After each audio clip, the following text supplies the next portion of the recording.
저는 정말 개인적으로는 다 경제적인 문제다라고 경제. 생각하거든요. 네. 물가는 치솟고 그리고 뭐 부동산 가격은 다 오르고 하다 보니까 내가 할 수 있는 이 소득으로는 내가 한 가정을 이루기엔 너무 어렵다라는 생각을 하게 되겠죠.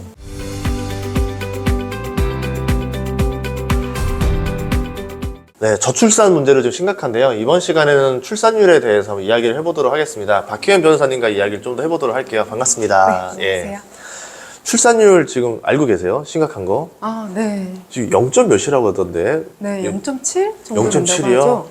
정말 많이 줄어들고 있는 것 같아요. 그러니까 몇 년 전만 해도 네. 1이 넘었지 않았었어요? 그랬었죠. 와, 근데 이 속도로 떨어지는 거예요? 아마 그럼 저출산 우리는 세계 1위 아닌가요, 그러면? 네, 저희가 세계 1위라고 하더라고요. 네, 이게 아주 유례 없는 일이라고 하는데, 예. 근데 저도 사실 이제 저출산 얘기가 요새 엄청 화두가 되고 있잖아요. 네. 근데 이게 체감이 되지 않는 거예요. 음. 근데 이렇게 생각을 해보니까 이게 진짜 심각한 일이구나 싶었던 게, 우리가 만약에 10명의 남녀가 있는데 이 10명의 남녀가 쌍을 이뤄서 아이를 하나씩만 낳아요. 네. 그러니까 0.7이지만 1이라고 치고, 그러니까 10명이 5명을 낳는 거죠. 예. 근데 5명이 한 세대를 더 거쳐서 2, 3세계도 2.5명. 결혼해가지고 애를 낳으면 2.5명. 예. 그럼 제 세대에서 제 딸 그 손자 세대까지 가면 10명이었던 게 2.5명이 되는 네. 거잖아요. 그럼 75%가 주는 건데. 그래서 한 번 더 가면 1.25. 그러니까 이건 너무 심각한 인구 절벽인 것 같아요. 100년에서 150년이면은 우리나라 인구 이제 500만 명 이하로 떨어지겠네요. 네. 그럼 이제 경제 활동 가능한 예. 인구 자체가 줄어드니까 이제 뭐 사회적으로 엄청 큰 문제인 거는 사실인 것 같아요. 실제로 지금 주식시장에서도 이 저출산 문제가 정말 심각하다 느끼는 게 경제 성장 동력이 떨어진다. 네. 이제 소비를 하는 층들은 젊은 층인데 이 젊은 층이 빠르게 줄어들면은 소비가 없으니까 물건을 신제품을 만들 의욕이 떨어지게 되고 그만큼 메리트가 없으니까 기업들도 투자를 안 하고 서서히 이제 한국 기업들 내수 시장이 죽어가는 거 아니냐. 네. 그 다음은 젊은 세대가 없으니까 연금 납부하는 사람도 줄어들죠. 그쵸. 노인은 점점 많아지고. 네. 그래서 연금도 파산하는 거 아니냐. 네. 이게 굉장히 심각한 문제가 되는 것 같아요. 네, 그래서 맞아요. 또 이쪽에도 전문가 분들과 또 이야기를 제가 해보면서 어떤 해법이 있는지 오늘 대화 중에 하나라도 전 좀 나왔으면 좋겠습니다. 그 하나가 또 어떻게 보면 또 보시는 분 중에 혹시 모르잖아요. 또 저출산 담당하는 또 정책관분이 계실 수도 있는 거고 청와대가 볼 수도 있는 거고 네. 그럼 또 그 이야기에 또 해법이 나올 수도 있는 거고 그래서 유튜브의 또 순기능을 위해서 저희가 또 이야기 해보도록 할게요. 네. 알겠습니다. 자녀가 몇 명이신가요? 저는 두 네. 명이에요. 2명을 데리고 나가면 그냥 두 네. 명을 낳았을 뿐인데 네. 어르신들이 애국자시네 이렇게 말을 걸어주세요. 아 이제 둘이어도 이제 애국자 된 거죠? 일단 둘이어도 이제 다자녀 혜택을 받을 수 있는 정말 다자녀가 되었어요. 근데 2명이면 다자녀 네. 되겠어요? 세상에. 예전에 3명이었었거든요. 맞아요. 3명이었는데 이제 2명으로 바뀌어요. 저출산이 심각하게 심각하고. 네, 심각하죠. 2명이어봤자 우리나라 인구 증가가 되는 건 아니잖아요. 그죠. 유지만 되는 거죠. 그런데도 이게 다자녀가 된다는 얘기는 지금 한 명만 낳는 집들도 많고 안 낳는 집도 많고 네. 0.5면은 그러네요. 어떤 집은 한 명이 어떤 집은 0이라는 얘기잖아요. 그렇죠. 요새 워낙 딩크들이 많아지고 예, 있잖아요. 예. 그러다 보니까 정말 제 주변에도 애 안 낳겠다라고 하는 친구들도 많고 애 하나 이상 낳겠다라고 하는 친구들이 잘 없어요. 왜냐면 지금 나라에서도 걱정인 게 저출산 문제 해결을 많이 하는데 지금 또 이렇게 이야기하는 이유는 원인을 알아야 되거든요. 네. 근데 원인을 제대로 파악 못한 상태에서 자꾸 저출산에 대해서 해결책만 찾으려고 하는 것도 문제라 봐서 네. 원인을 좀 이야기해보고 싶습니다. 실제로 뭐 길러보고 나와본 입장에서 원인이 뭐라 생각하세요? 저는 정말 개인적으로는 다 경제적인 문제다라고 경제. 생각하거든요. 네. 아이를 낳을 부모의 입장에서 생각을 해보면 특히나 지금 아이를 낳는 세대들은 다 MZ세대잖아요. 네. 근데 MZ세대들은 당연히 에세 활동을 많이 하고 다른 사람들이 어떤 식으로 아이 키우고 있는지에 대한 모습들을 너무 많이 봐요. 근데 나도 그런 식으로 아이를 키우고 싶다라는 그런 욕망이 당연히 생길 수밖에 없다고 생각하고요. 어찌 보면 그게 당연한 거다라고 생각을 할 수 있어요. 그러니까 뭐 예를 들면 영어유치원 보내면 영어유치원 보내고 싶고요. 그렇죠. 그 나도 내 자가 집에서 우리 애 다 같이 오순도순 살고 싶고요. 그러면 정말 유명한 패딩 같은 거 하나 사주고 싶고요. 그러니까 그런 마음이 드는 게 너무너무 당연한데 그게 현실적으로 불가능한 거니까. 몇 명 없죠. 그럴 수 있는 사람이. 네, 그게 진짜 사실 우리나라 소득이 갑자기 뭐 2배씩 뛰지 않는 이상 그렇게 살 수 있는 사람들은 잘 없어요. 근데 그런 삶을 살고 싶은데 근데 그건 현실적으로 되지 않고 그렇게 해주지 못한다면 우리 아이는 나온다 하더라도 좀 불행할 것 같다라고 생각이 들고 그러니까 이런 복합적인 부분들이 이제 아이를 낳지 않게 되는 원인들이 되지 않나 그렇게 생각을 하고요. 근데 모두가 또 그렇게 잘 살게 될 수 있는 상황을 만들어 줄 수는 없잖아요. 네, 그쵸. 과거에 저희 부모님 때만 해봐도 진짜 잘 사는 집 없었거든요, 그 동네에. 네. 그런데도 다들 또 많이 낳고 살았었잖아요. 이게 왜 안 되는 걸까요, 그러면? 이게 약간 벽이 생긴 것 같은 게 네. 저희 이제 부모님 세대부터는 네. 경제 성장기였잖아요. 그러다 보니까 이제 점점 소득도 늘고요. 내가 뭐 하나 자가를 가지고 있으면 그게 알아서 부를 막 축적해주던 세대였던 것 같아요. 근데 지금 사실 이제 부동산 가격은 거의 정점을 찍고 있는 것 같고 지금 MZ 세대들은 소득이 그렇게까지 늘어나질 않아요. 안 늘어나죠. 그렇죠. 네. 계속 제자리 걸음인데 물가는 치솟고 그리고 뭐 부동산 가격은 다 오르고 하다 보니까 내가 할 수 있는 이 소득으로는 내가 한 가정을 이루기엔 너무 어렵다라는 생각을 하게 되겠죠. 그렇기 때문에 어쨌든 이 미래를 선반영하고 있다는 거네요. 이 네. 상황에서 내가 그런 직장 생활을 얼마나 오래 할지 모르고 예전에도 본인 보면 정년 채우시는 분들 많았었잖아요. 네. 지금은 정년 채우는 사람 거의 없으니까 아, 그렇죠. 그런데 소득은 빨리 늘지 않고 네. 그런 상태에서 결혼까지 해버리면은 아 되게 힘들어지지 않을까 그런 저출산이 되고 있다. 그렇죠. 그리고 예. 어쨌든 나의 행복한 삶도 추구하는 세대인데 그 아이한테 들어가는 돈이 보통 많이 드는 게 아니잖아요. 많이 들어가죠. 네, 정말 많이 들어가잖아요. 이제 영어 유치원 비용만 해도 대략 한 200만 원 정도가 들고요. 만약에 맞벌이를 한다라고 했을 때는 아이를 6시까지 보육하기 위해서 학원을 4, 5개씩은 다 보내야 된단 말이에요. 그러니까 이런 모든 비용들이 우리 둘이 똑같이 맞벌이를 하고 있었을 때는 우리 둘이 해외여행도 가고 뭐 차도 끌고 다 했던 것들을 다 포기하고 모든 걸 애한테 투입하는데 나는 너무 힘들게 살고 있는 거죠. 근데 아이도 하나도 행복해 보이지가 않는 거죠. 우린 너무 허덕허덕하고. 근데 그런 모습이 그려지고 근데 실제로 그런 삶을 사는 친구들이 너무 옆에 많이 보이고 그러다 보니까 좀 이 아이를 낳는 거에 대한 두려움이 좀 있는 것 같아요. 그럼 나오셨으니까 그 잠깐 아기 낳고 기르는 기간이 있었을 거 아니에요. 네. 그때가 좀 외벌이가 되잖아요. 아, 그렇죠. 어땠어요? 그때 좀 수입이 확실히 좀 턱턱 막히나요? 근데 저는 그때 아이를 낳고 다 3개월 만에 다시 복귀를 했어요. 그러니까 이게 직업상 어쩔 수 없는 와. 거기도 한데 저희는 이제 일 자체가 뭐 네. 한 달 한 달 끝나는 일들이 네. 아니고 이제 롱텀으로 가는 일을 하다 보니까 그 이상의 기간을 두는 거는 이 사건에 대해서 제가 이제 책임이 없는 네. 상황이 되는 거라 그리고 일단은 보통 다 소규모의 회사들이다 보니까 한 명의 인력이 빠진다는 건 누군가가 그 일을 해줘야 되는데 그게 불가능해요. 대기업이 아닌 네. 이상은. 그러다 보니까 다 3개월 만에 복귀를 했고 그래서 저희는 그런 문제는 크게 없었죠. 그럼 좀 그런 것도 생각해보지 않으셨어요? 아, 육아휴직 한 1년만 딱 주면 좋겠다. 그러면 좀 더 출산 많이 할 수 있을 것 같은데. 저는 예. 되게 극단적으로 그런 생각도 해봤어요.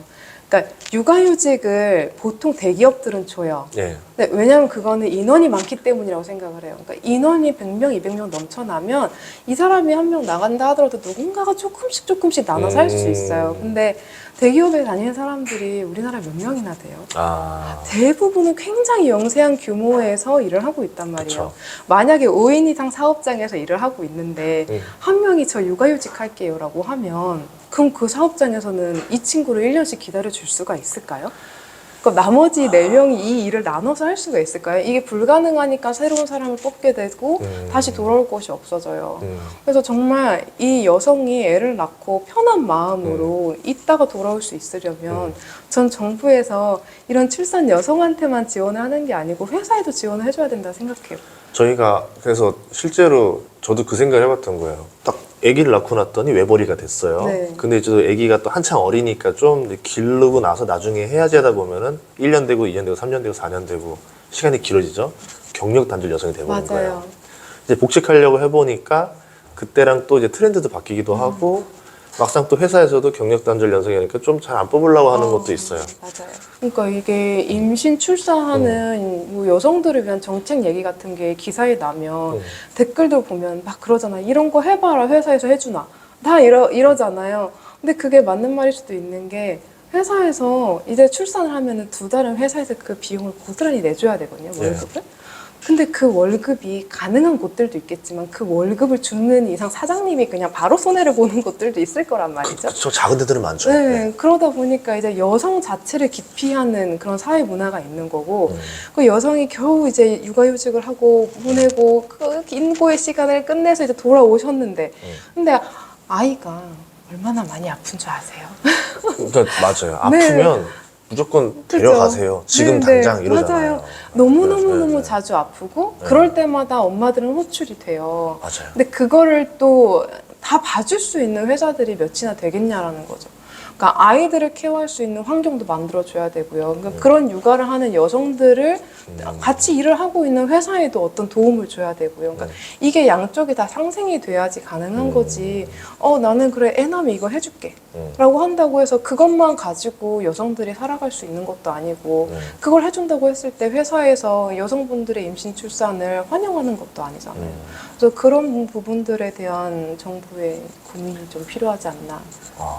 그러네요. 그 생각해보니까 좀 회사 입장에 운영 입장에서 보면은 보통 회사 퇴근 시간이랑 애들이 맞춰서 집에 들어오는 시간이 또 텀이 길잖아요. 네. 그래서 뭐 보육 도우미 뭐 이렇게 많이 쓰는 것 같은데 부모님 입장에서 좀 짧게 좀 일하고 좀 돌아갈 수 있는 어떤 그런 제도적인 것도 있으면 좋을 것 같아요. 네. 애엄마들이 일을 할 수 있는 환경들이 좀 만들어져야 되는 거고 그거에 대한 고민이 정말 필요한 것 같아요. 이제 여성들이 예전처럼 나 애 낳으면 일 안 해야지라고 하는 사람들이 없어요. 하고 싶어 당연히 하고 싶어 하죠. 그럼요. 일을 하는 거에 대한 게 단지 돈이 아니잖아요. 나의 인생이고 나의 경력이고 여기에 대해서 내가 얻는 보람도 얼마나 큰데 근데 애를 낳으면은 일을 할 곳이 없어진다라는 건 여자 입장에서는 애를 낳는 거를 주저할 수밖에 없는 굉장히 큰 원인이 돼요. 저는 또 결정적인 이유가 초등학교 1학년 때 애들 맞아요. 이게 결정타거든요. 네. 유치원보다 더 빨리 집에 와요. 맞아요. 점심을 안 먹이고 보낸다고 제가 알아요. 네. 그리고 이제 돌봄 이런 거가 돼야 되는데 이게 거의 뭐 당첨되기가 너무 어려워요. 그죠. 그럼 돌봄이 안 되면 애를 정말 빨리 데려와야 되는 상황이 돼서 가장 힘든 그 마의 구간이 여기인데 네. 어머니들이 버티다가 이때 그냥 사표 내버려요. 그쵸. 도저히 뭐 해결 방법이 없으니까. 이때 하고 나면은 다시 복직하기엔 나이가 또 나이 자체도 부담스러운 나이가 돼버리는 거예요. 그럼 이제 완전히 넘어가 버려서 그죠. 이때 그 마의 구간을 좀 도와줄 수 있는 어떤 제도적인 시스템이 없을까. 그죠. 네, 좀 그런 생각도 많이 했었어요. 저도 그런 예. 생각 정말 많이 해요. 그러니까 학교에서 연장 교육하는 거를 탈락한 분들은 결국에 학원 뺑뺑이를 돌리잖아요. 네.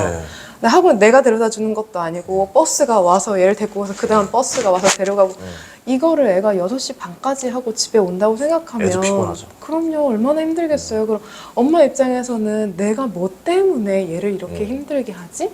왜 얘한테 내가 옆에 엄마가 없어야 하는 거지? 이런 회의감이 안 들 수가 없어요.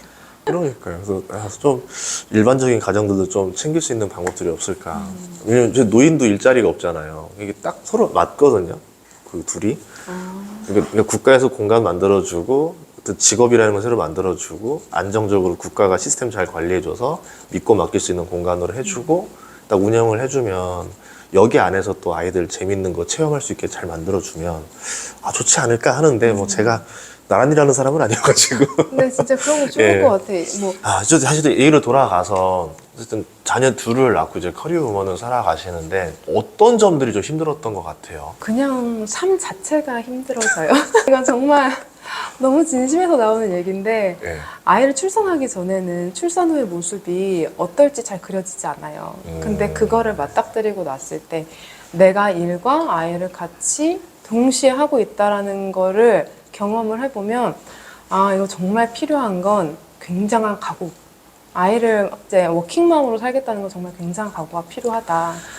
네, 너무 힘들고 그게 일을 어쨌든 오랜 시간 할 수밖에 없는 직업이기도 한데 그렇게 일을 하다 보면 아이는 어쨌든 제 손에서 키우지 못하는 상황이고 근데 그렇게 힘들게 퇴근하고 집에 갔을 때에 예전이었으면 약간 드러나서 TV도 보고 이렇게 할 수 있잖아요. 예. 아니죠. 바로 이제 육아 전선으로 뛰어들어야 되는 거죠. 그래서 육아 퇴근이라는 거 아시죠? 육퇴. 거의 그런 거 있잖아요. 퇴근하자마자 고깃집 알바 가는 느낌. 네, 그렇죠. 그렇게 간 다음에 애들이 잠을 자야 이제 육퇴를 하는 거예요. 맞아요. 네, 그래서 그때가 정말 내가 퇴근하는 시간인 거고 그럼 보통 막 9시, 10시쯤 돼야 애들이 자요. 저희 애는 10시도 안 잤어요. 저희도 10시 반에 자요. 네. 그러면 그때 막 밥을 부랴부랴 저희는 먹었거든요. 아, 저는 이제 그때 일 시작해요. 그러시구나. 정말 이게 워킹맘이라는 거는 어렵긴 하다라고 생각은 해요. 근데 또 이제 그게 또 보이잖아요. 이제 젊은 세대 정보나 이게 또 많이 빨리 취득이 되니까. 그러면 이런 것들이 결혼을 늦추는 계기도 되고 저출산 계기도 된다라 보시는 거네요. 그럴 수 있죠. 그러니까 내가 일단 봐온 삶들이 내 가까이에 있는 사람들이 너무 지쳐 보이는 걸 많이 보니까요. 그렇기는 해요. 근데 저는 그래도 결혼을 했을 때 얻는 행복감이라는 게 또 달리 있지 않나라고 생각은 하거든요. 아, 오늘 또 참 출산 얘기 듣다 보니까 이제 좀 우울해졌는데 우리 다시 행복한 이야기 해봅시다. 이혼 전문 변호사로도 근무하시면서 행복한 결혼 생활을 할 수 있는 좀 노하우들 제안하고 싶은 사항도 있으세요? 좀 개인적이긴 한데. 그런 거 좋아요. 저는. 네. 저는 제가 이혼 전문 변호사라서 결혼 생활이 행복한 것 같아요. 아니, 이혼 사건을 이렇게 많이 다루다 보면 진짜 세상에 별의별 배우자들을 다 보게 되거든요. 특이 케이스를 많이 보는 거잖아요. 너무너무 많이 보죠. 드라마 같은 거는 우습다 생각할 정도로 많이 보게 되는데. 네. 그럼 진짜 예전에 그 사랑과 전쟁 드라마가 네. 현실은 더 막장인데 그나마 순화시킨 게 드라마다라는 얘기 많이 들었는데 네. 진짜 그런 건가요? 정말 그래요. 이거 TV로 나가야 되니까 심의가 된 거예요. 심의를 거치지 않으면 훨씬 더 많은 이야기들을 할 수 있어요. 와. 네, 정말 그런 분들을 너무 자주 접하기 때문에 네. 제 신랑이 조금 서운하게 한다고 해도 아이고 아름답게 보이는 거죠. 모든 게 미화되고 네. 그냥 천사다 천사 이렇게 되는 것 같아요. 그래서 뭐 사람이라는 게 기대를 하지 않으면 그럼 모든 게 감사하잖아요. 예. 그래서 저희는 행복하게 살고 있는 것 같습니다. 그러면 개인적인 견해에서 출산에 대한 견해도 좀 하나 듣고 싶거든요. 저는 이제 출산에 대한 두려움이 참 많잖아요. 근데 그래도 아이를 키우고 기른다는 그 행복감은 저는 한 번쯤은 느껴봤으면 좋겠어요. 정말 아이를 키우는 거는 누구한테도 이거 안 어려워라고 말은 못해요. 너무 힘든 일이기는 한데요. 그 힘든 일을 훨씬 상회하는 그 행복함을 이 아이가 줘요. 저희 부부랑 닮은 한 아이가 여기서 이렇게 꾸물꾸물 있다가 엄마 사랑해 하고 이렇게 와락 안기는 그 기분을 평생 한 번도 못 느껴본다라고 한다면 저는 절대 그러지 못할 것 같아요. 그런 느낌을 아시죠? 그러니까 저는 그렇게 얘기하거든요. 그러니까 아기를 봤을 때 저는 정말 여기서 막 뭐 폭죽이 터지는 것 같아요. 그런 느낌을 받을 때가 있어요. 너무 사랑스러워서 온몸으로 피 하나하나에 다 그런 행복한 세포들이 막 전달되는 그런 느낌을 느끼는데 이거는 그 어떤 남자를 사랑했을 때도 느끼지 못해보는 감정이고 그게 여자라서라고 생각을 했는데 제 남편도 아이를 두고 그런 얘기를 해요. 평생 경험해보지 못한 감정. 그런 마음이라고. 근데 진짜 다시 돌아올지언정 인생 이렇게 길게 살아가는데 결혼을 하고 아이를 낳는 경험 한 번 정도는 해보는 것도 좋지 않나. 이게 경험해보지 않으면 느낄 수 없는 그 행복감이 온다.